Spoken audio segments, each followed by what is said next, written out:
Bueno, en esta oportunidad vamos a hablar de trombocitopenia neonatal aloinmune, que es otra patología provocada por la presencia de anticuerpos clínicamente significativos, que en este caso están dirigidos no hacia los antígenos eritrocitarios, sino hacia los antígenos plaquetarios.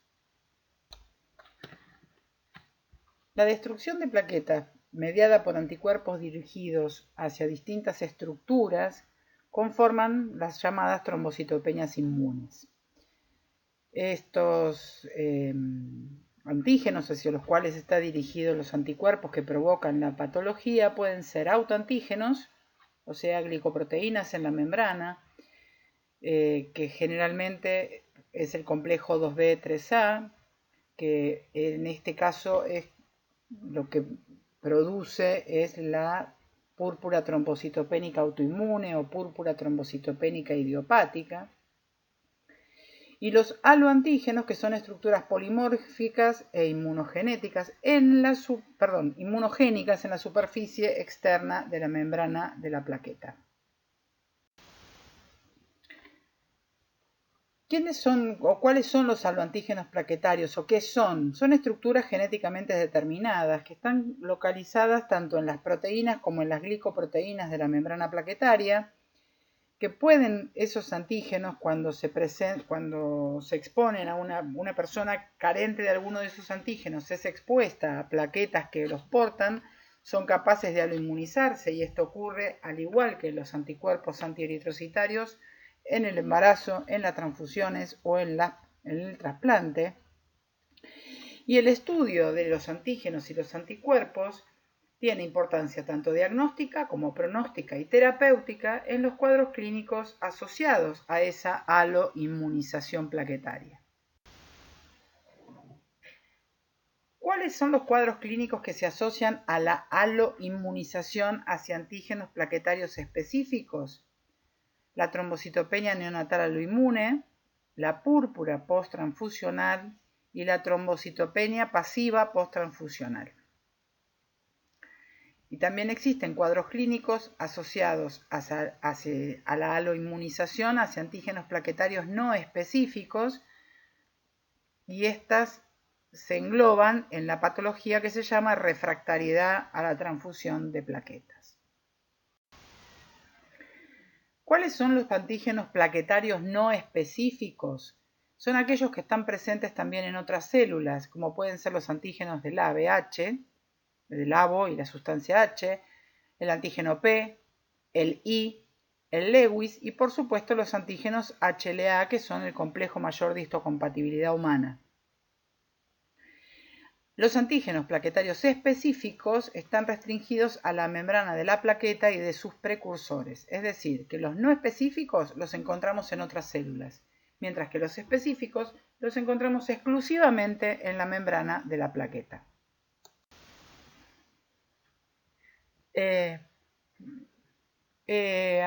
Los antígenos del ABO y H, forman parte de las glicoproteínas intrínsecas, que son la 1B, 2A, 2B, 4, 5, moléculas de adhesión endotelial como el PKM1 y el CD109. Y hay otras que son absorbidas pasivamente de la porción glicolipídica del plasma, o sea, al igual que ocurre con la sustancia específica de grupo del ABO, por ejemplo. ¿Sí? La expresión es insuficiente para que las aglutininas, las isoaglutininas, o sea, los anticuerpos regulares, puedan afectar la sobrevida de plaquetas incompatibles transfundidas. Pero pueden producir reacción febril no hemolítica y aumentos del recuento posttransfusional, del recuento plaquetario posttransfusional de hasta un 20% menos de lo esperado si tienen títulos altos de IgG mayores a 1,64. Las moléculas HLA de clase 1 son glicoproteínas de la membrana tanto de la plaqueta como de la mayoría de las células nucleadas. Y los antígenos y anticuerpos HLA están implicados en distintas patologías como es la aloinmunización, la refractariedad plaquetaria, la reacción febril no hemolítica, el TRALI o injuria pulmonar aguda asociada a la transfusión TRAL es la sigla en inglés de esta patología, la enfermedad de injerto versus huésped y las neutropenias neonatales aloinmunes.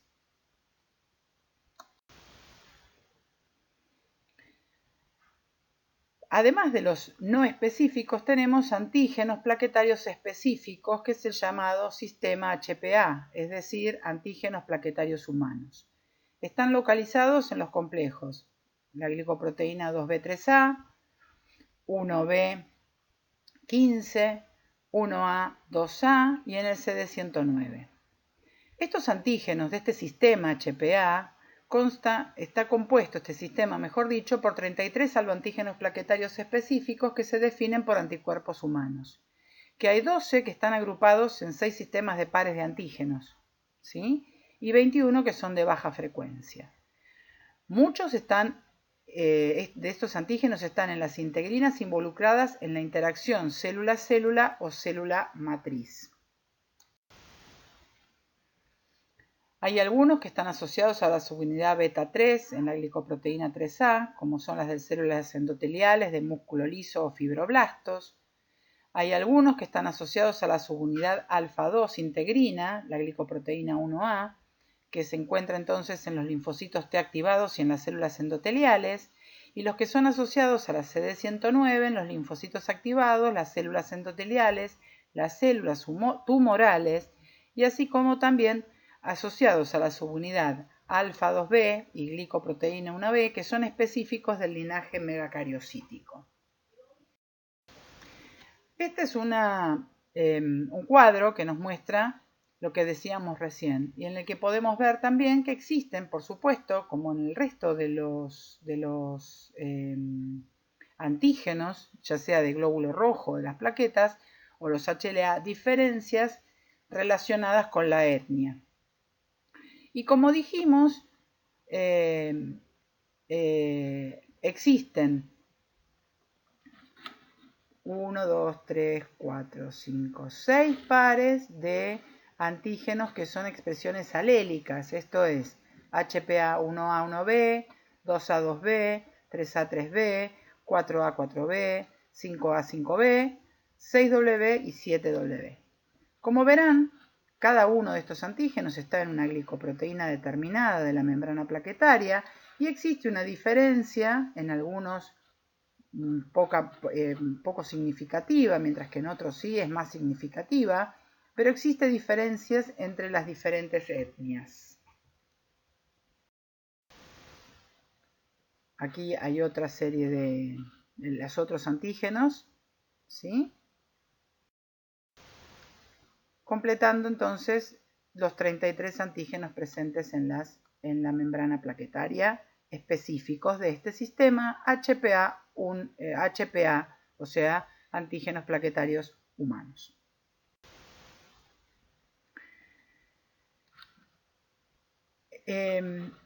Uno de los antígenos más importantes es el antígeno HPA-1A, que aquellos individuos que carecen de este antígeno, que es un antígeno de alta frecuencia, que está en más del 98% de la población, haciendo un promedio, pueden sensibilizarse esos individuos que son negativos para este antígeno. Cuando se exponen al antígeno HPA-1A, pueden generar la aparición del anticuerpo.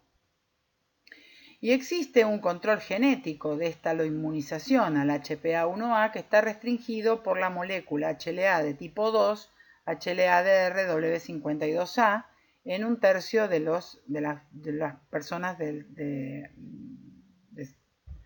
caucásicas. Es decir, que solo el 10% de esa población HPA-1A negativa se van a sensibilizar. ¿Cuáles son las técnicas que existen para determinar la presencia de esos antígenos? Existen varios métodos. Uno es la detección y la identificación de anticuerpos, algo así como la CUMS indirecta, que se realiza mediante una técnica de inmunofluorescencia indirecta. En este caso, la antiglobulina está marcada con fluoresceína, que, activada por la luz ultravioleta, va a brillar. Existen también técnicas de fase sólida o ELISA que nos permiten encontrar o determinar la presencia de los antígenos HPA5 y HPA15, y también sirve para determinar mezclas entre HPA, o sea, antígenos plaquetarios específicos, y HLA. Existen técnicas comerciales de fase sólida, y la más conocida en nuestro medio es el Capture-P de Immucor, que es el laboratorio que lo hace. Y la tipificación de estos antígenos plaquetarios, por otro lado, se hacen por métodos serológicos con los antisueros de tipificación, igual que hacemos cualquier otra tipificación de glóbulo rojo, como es el ABO, el RH o cualquier otro sistema de antígenos, y por técnicas de biología molecular determinadas por PCR. Aquí vemos la inmunofluorescencia, ¿sí? Donde vemos estas que están brillando la presencia del antígeno. Y los métodos de fase sólida, donde la fase sólida lo que tiene es en la policubeta las plaquetas de los donantes fijadas, se le agrega una sustancia de baja fuerza iónica más la muestra del paciente, se incuba, lo que uno espera es que esos anticuerpos, si están presentes, se fijen a esta capa a estas plaquetas que están fijadas en la microplaca, luego de lo cual se hace un lavado, igual que como hacemos para una técnica de Coombs. Entonces removemos todo lo que está libre y va a quedar solo lo que está pegado, y después se le agrega, como no podemos ver, como el soporte de la plaqueta, no podemos ver una hemaglutinación, tenemos que echar mano a la presencia de un hematíe, indicadores, ¿sí?, que tienen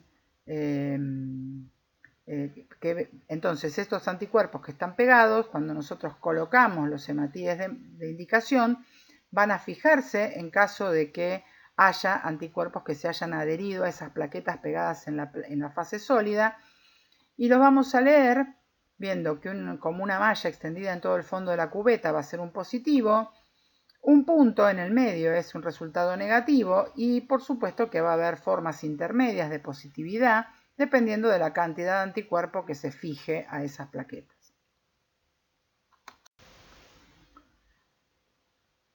¿Sí? Aquí tenemos otras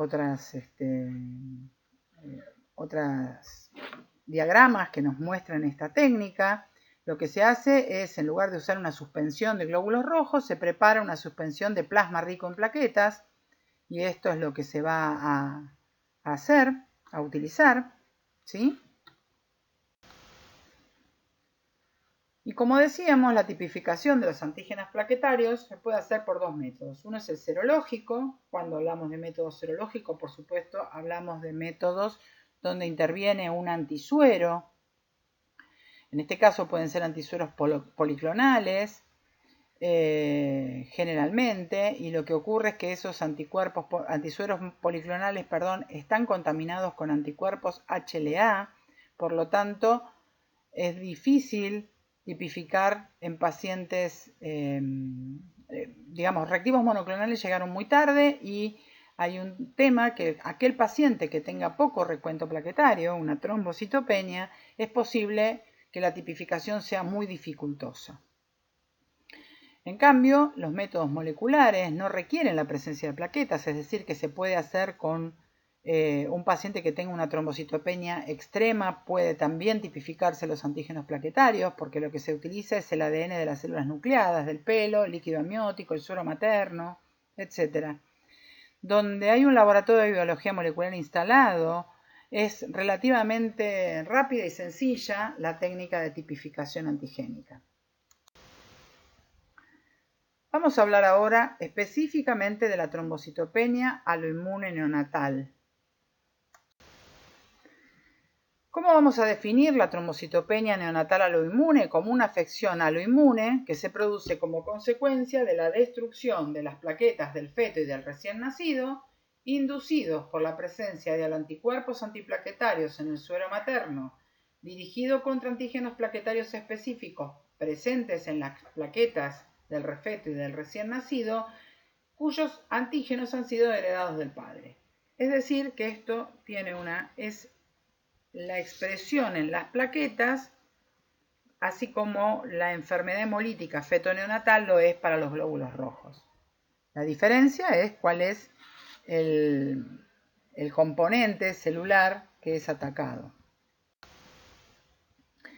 Es una complicación de la gestación potencialmente muy grave y se produce en el 20 al 30% de los casos que cursan con trombocitopenias extremas por debajo de 20.000 plaquetas por mililitro en el recién nacido.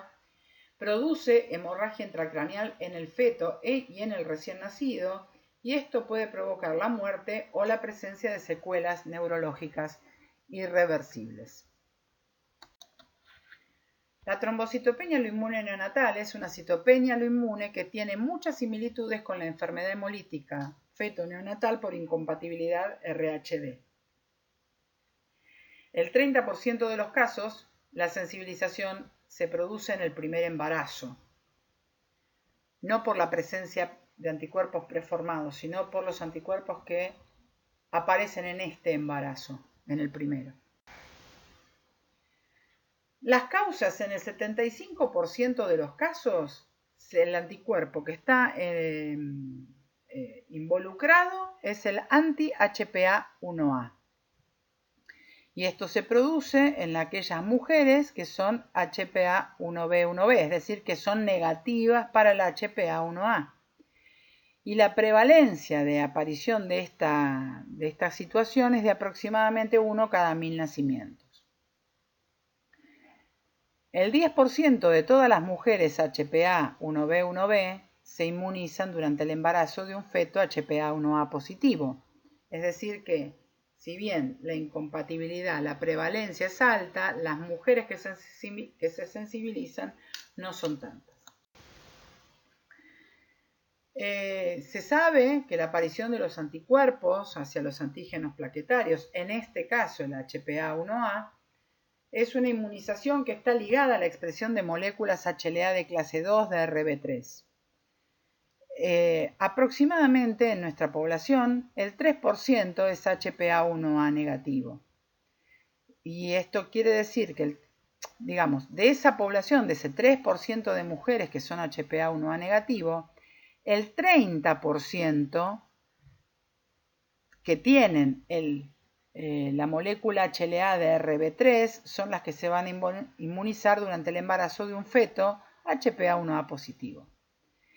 Un tercio de los fetos, hijos de estas mujeres, van a tener un recuento de plaquetas por debajo de las 50.000 y entre un 10 y un 20% van a sufrir hemorragia intracraneana.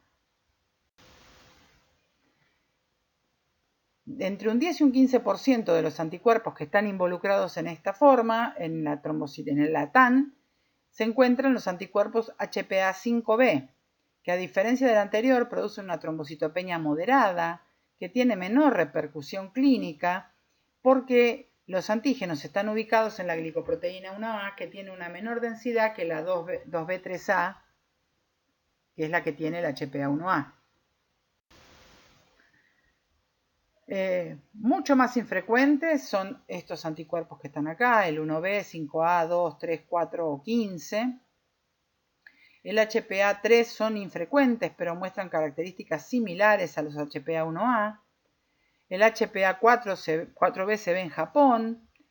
Y los que se producen por anticuerpos HPA15 también inducen anemia, porque la molécula CD109 está presente en las CD34 positivas, es decir, en las células progenitoras hematopoyéticas.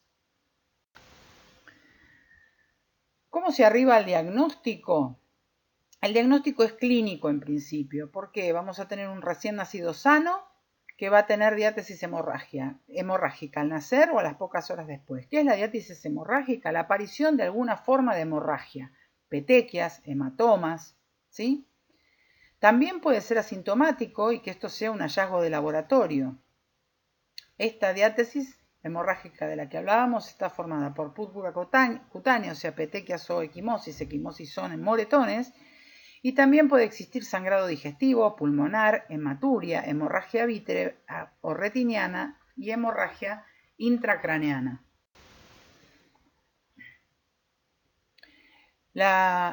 Hemorragia intracraneana se encuentra presente entre el 10 y el 20% de los pacientes asintomáticos.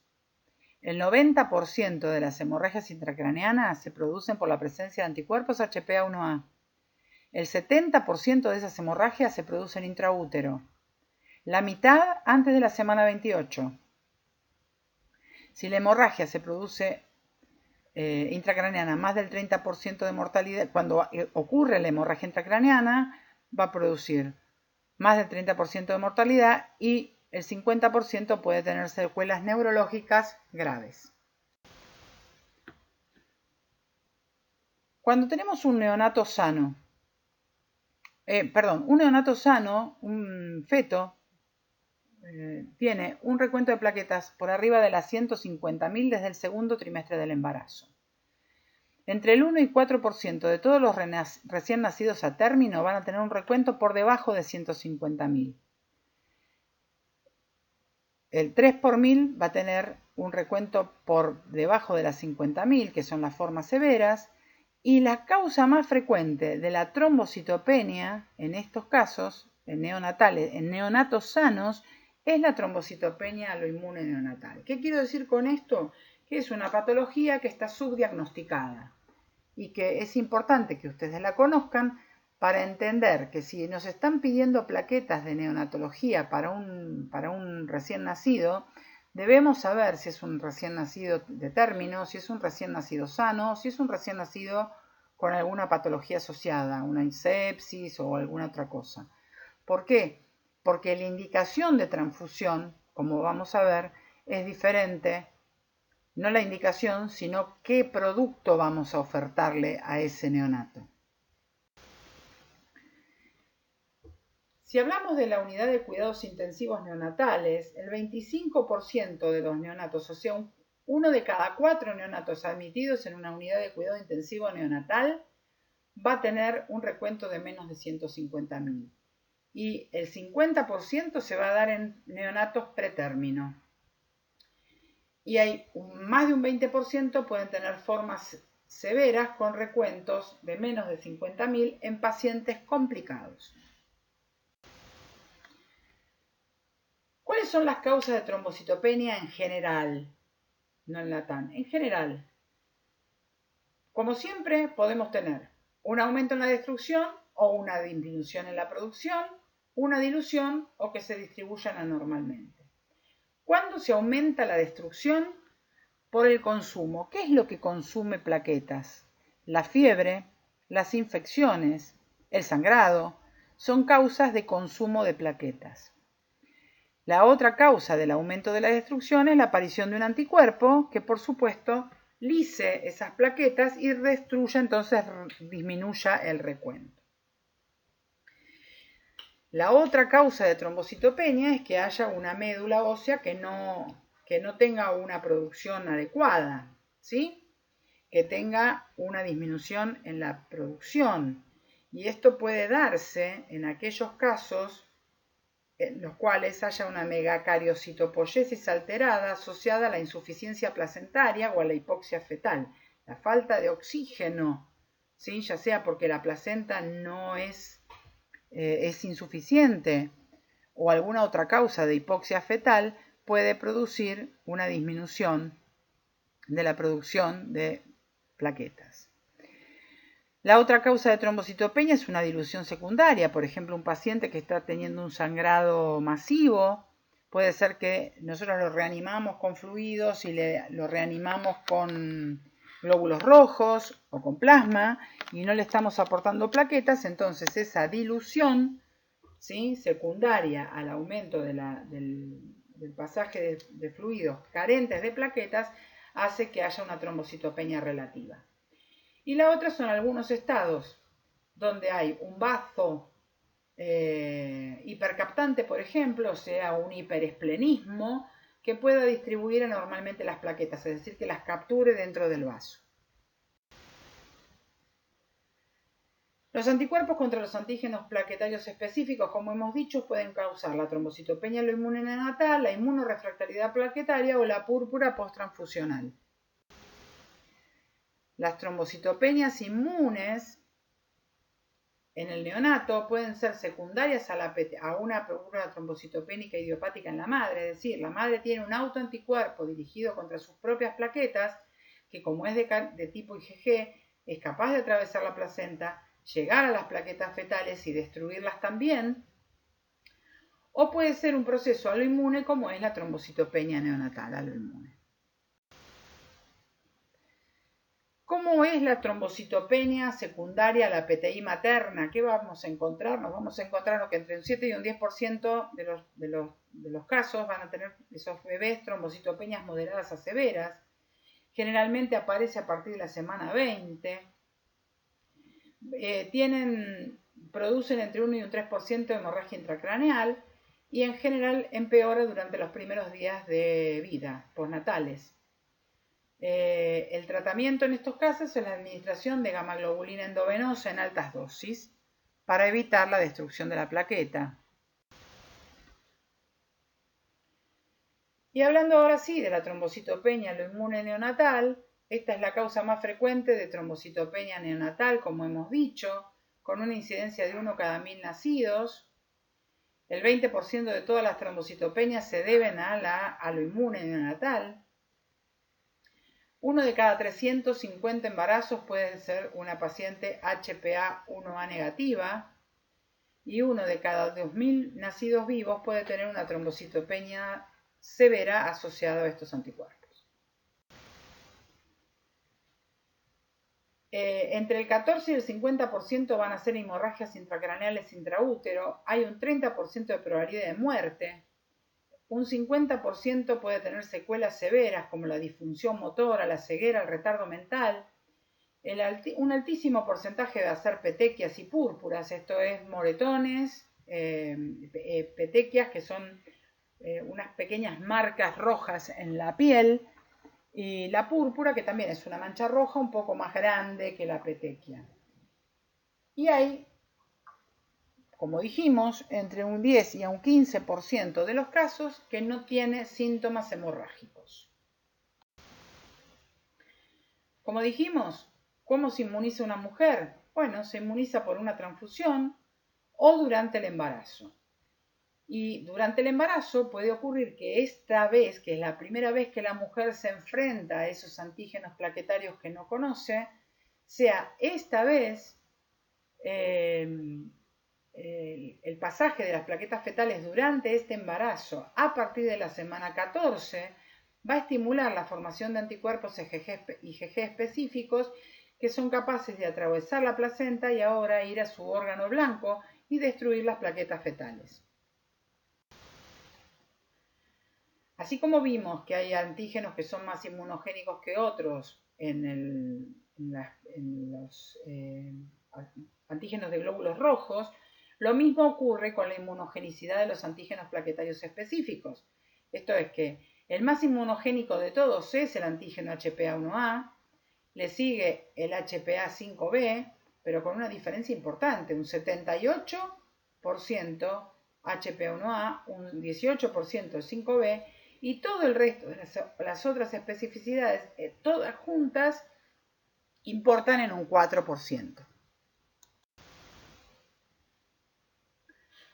Y como hemos dicho, el antígeno HPA1A está presente casi en el 98% de la población, por lo tanto va a haber un 2% de embarazadas que van a ser HPA1A negativas y que una de cada 20 a una de cada 50 de esas mujeres HPA1A negativas van a desarrollar anticuerpos anti-HPA1A y que ese anticuerpo va a afectar entre el 40 y el 60% durante el primer embarazo, y es muy importante detectarlo porque la hemorragia intracraneana puede detectarse en embarazos ulteriores desde la semana 14.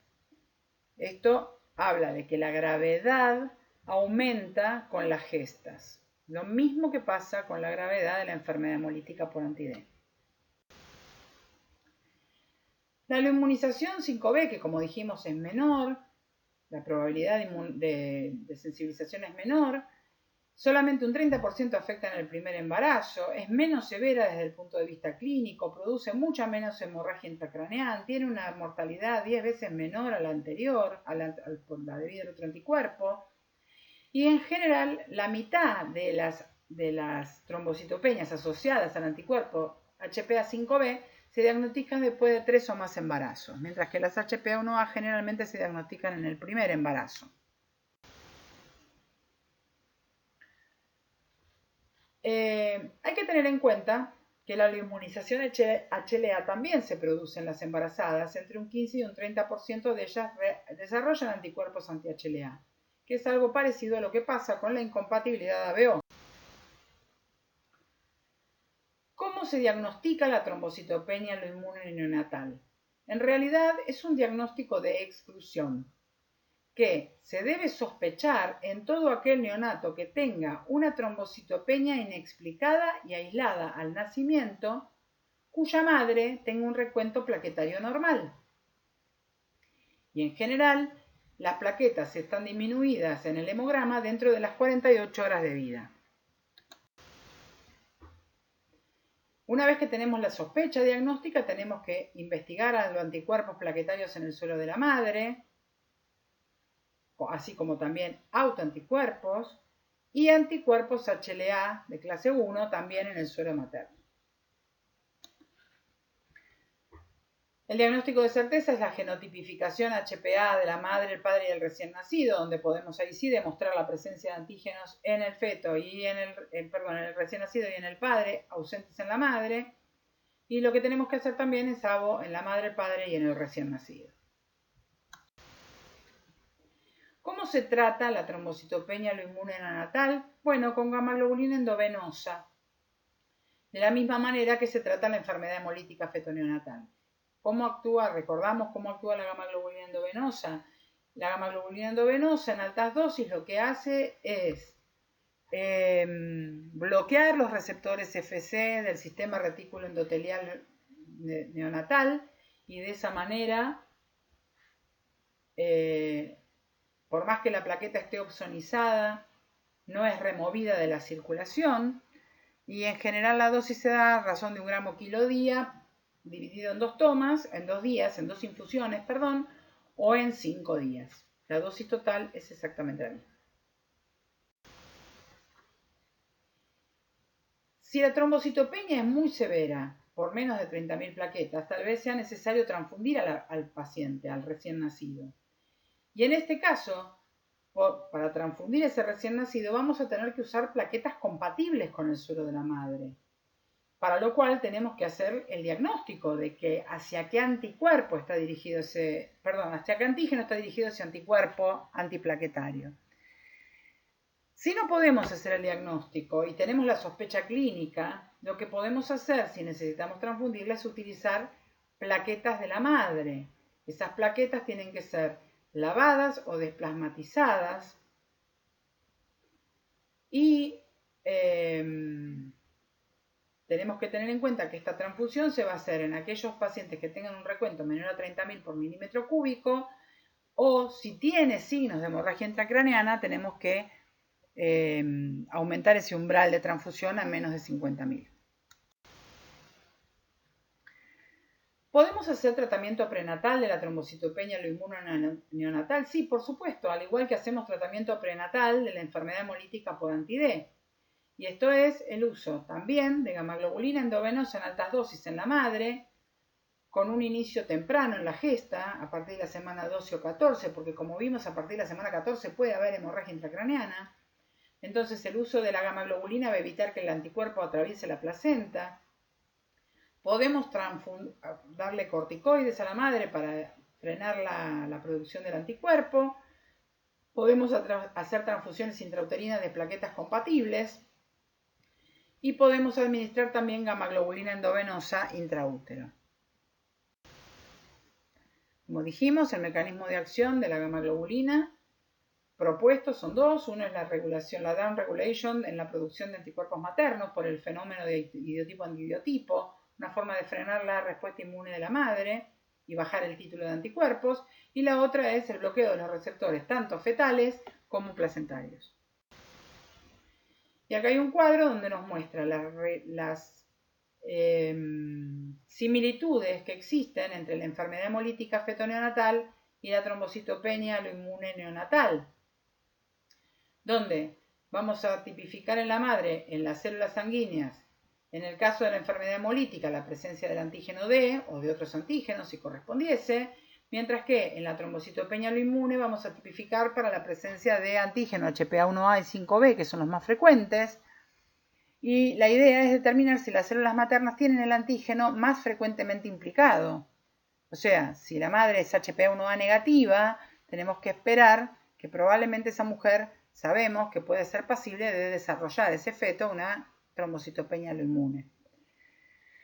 En el suero vamos a hacer una prueba de Coombs indirecta para la detección y la identificación de anticuerpos con paneles celulares para los casos de la enfermedad hemolítica del recién nacido, mientras que para la trombocitopenia vamos a detectar anticuerpos antiplaquetarios en el suero materno, ¿sí? Buscar esos anticuerpos patológicos, ya sea para los antígenos eritrocitarios o plaquetarios, y la investigación HLA versus los anticuerpos plaquetarios específicos para determinar cuál es la especificidad del anticuerpo hallado, lo mismo que hacemos con el panel identificador de anticuerpos eritrocitarios. Porque como hemos visto, la presencia de anticuerpos no es sinónimo de afectación, va a depender de qué tipo de anticuerpo, hacia qué antígeno está dirigido. Y en el neonato lo que vamos a hacer es tipificar los glóbulos rojos del neonato haciendo una prueba de Coombs directa para ver si están afectados sus glóbulos rojos, o una prueba de IgG asociada a plaquetas, que es la forma de ver si las plaquetas tienen asociadas anticuerpos, ¿sí? Y como dijimos, ambos métodos, en ambas situaciones clínicas, la idea, el fundamento es detectar la IgG en las células del neonato. Y también podemos hacer una compatibilidad conyugal, en el caso de la enfermedad hemolítica, enfrentando el suero de la madre a los glóbulos rojos del padre si son ovocompatibles, mientras que para la trombocitopenia lo que hacemos es, neonatal aloinmune, lo que hacemos es enfrentar el suero de la madre con plaquetas, un plasma rico en plaquetas del padre. Determinamos si hay anticuerpos contra antígenos de baja frecuencia. Para eso sirve una compatibilidad conyugal. Hay que tener en cuenta también que tenemos el sistema de antígenos leucocitarios, ¿sí? Y los antígenos leucocitarios son los más polimórficos que tenemos. El sistema HLA expresa moléculas polimórficas que están presentes en células sanguíneas y en el plasma. Son muy eficientes en provocar una respuesta inmune y tenemos altísimas chances de transfundir productos incompatibles porque es muy heterogéneo, muy polimórfico el sistema. Existen una serie de enfermedades asociadas a diferentes alelos de los antígenos leucocitarios humanos. Esto simplemente es para tener en cuenta que existe una suerte de algunos antígenos HLA facilitan la aparición de enfermedades. Y hay que tener en cuenta que los glóbulos blancos están implicados en la seguridad transfusional y provocan los anticuerpos dirigidos contra los glóbulos blancos, así como ocurre con los anticuerpos contra las plaquetas o contra los glóbulos rojos, distintas patologías, como es la neutropenia neonatal aloinmune, las reacciones febriles no hemolíticas, la refractariedad plaquetaria, el TRALI, la injuria pulmonar aguda asociada a la transfusión, la inmunomodulación asociada a la transfusión, o TRIM, que es una característica que se estudia respecto de la probabilidad que existe de que aparezcan ciertos efectos inmunomoduladores adversos asociados a la contaminación con glóbulos blancos del producto que se transfunde, y también están relacionados con la enfermedad de injerto versus huésped posttransfusional. ¿Cuál es la incidencia de la neutropenia neonatal aloinmune? Muy bajita, un 0,2%. Y la fisiopatología es exactamente igual que las otras dos patologías que estuvimos viendo. Esto es anticuerpos de la madre contra antígenos en los neutrófilos fetales. Esto provoca una neutropenia de menos de 500 neutrófilos. La IgG que se produce, cruza la barrera, destruye los neutrófilos del neonato. La sensibilización materna se puede producir en cualquier momento de la gestación y también puede presentarse en el primer embarazo Y generalmente esto se presenta al nacer, pero también puede ser reconocida entre el primer y tercer día. Y la mayoría de las neutropenias aloinmunes neonatales son asintomáticas, son neutropenias autolimitadas. Algunos pueden presentar onfalitis, esto es la infección del cordón umbilical, desprendimiento tardío del cordón, alguna infección dermatológica moderada o neumonía en las primeras semanas de vida. Los recién nacidos pueden presentar fiebre si la neutropenia es severa y las infecciones son causadas por Staphylococcus aureus, Streptococcus beta hemolítico o Escherichia coli. ¿Cómo hacemos un diagnóstico? Cuando tenemos un recién nacido que tiene una infección con una neutropenia severa y hacemos el diagnóstico del suero con anticuerpos reactivos contra granulocitos paternos. ¿Cuál es el tratamiento? Antibióticos, inmunoglobulina endovenosa, eventualmente una transfusión de granulocitos fenotipados obtenidos por aféresis, y aparentemente se muestra que no hay resultados alentadores con el uso de los corticoides. Bueno, esto es todo. Con esto hemos terminado de ver las 3 formas de citopenias neonatales en ese orden de importancia. Primero la enfermedad hemolítica feto-neonatal por la citopenia de los glóbulos rojos, la trombocitopenia aloinmune neonatal por los anticuerpos dirigidos contra las plaquetas y las neutropenias aloinmunes neonatales por los anticuerpos dirigidos contra los neutrófilos. Como verán, anticuerpos, la inmunohematología no solamente se encarga de los glóbulos rojos y sus anticuerpos, sino también de las otras células sanguíneas. Muchas gracias.